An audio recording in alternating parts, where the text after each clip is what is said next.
to be. Okay, and we can't end this topic before we talk about employment. It's a huge issue in the country right now, and a number of Kenyans are not employed, particularly those leaving school who are looking for jobs, and even the adult population. Some of them even above 40 years are not employed. And he said statistics also show that about 63% of Kenyans tonight will go to bed without a meal on the table.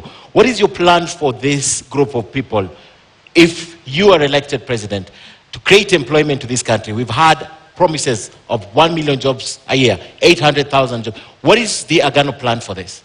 Might I interject and ask also, how will you create more jobs in the formal sector?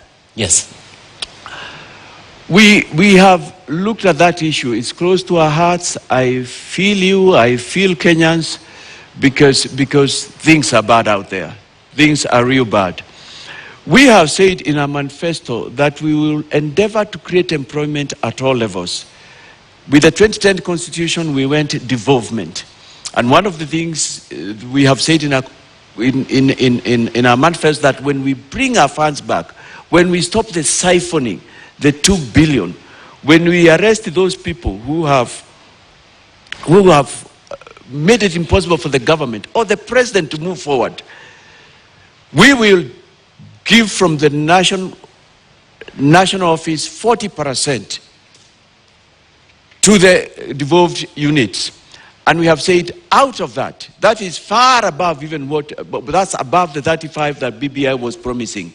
That even beyond that, we want to ensure that 50 million at least goes to the lowest unit of development, which is the village council. And there are people who would say, how would that happen?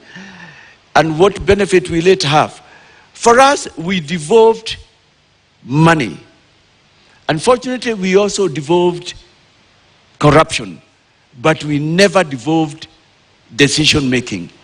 We are interested, we want Kenyans to decide what they want to do from the lowest unit, the mtaa, the village, the nyumba kumi. And why is this important? Because some part of the job creation will come from there. It is there they will decide we need a road to this area, we need to make a cattle dip if there are areas without. Is there they will decide that we need to have this milk processing. And out there, there are so many youth. It is down at that level where they know their needs are. So that is one way that we'll be able to do that. Secondly, we will be injecting money. I think the picture I would like to bring out to all Kenyans and those listening is, I am not just proposing things we'll do, but I am saying in my government we will have money, and that the money is somewhere. If the money we are talking about comes, we have talked about how we should be able even to give to the youth, to give to the workers, not less than 500 billion Kenya shillings. Because assume that money comes back, or even half of it, or even a quarter of it. Look at the wonders it can do. We've also talked about skills as being important. People need skills. We've talked about giving money to young people so that they can do startups.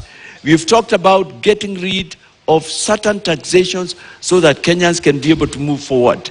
So we've talked again at bringing back cottage industries. And there's a sense in which they are coming back. Because like when I was growing up in my home area, I was born and grew up in Nakuru County. And in a small town known as Turi, I remember when I was very young, and that's many years, in the early 70s, and there was this small place where they were building hooks, and they were exporting them. And I know the young people from the area. Okay. Then I was in primary school. I could see them proudly, because there was something in the neighborhood that they were doing.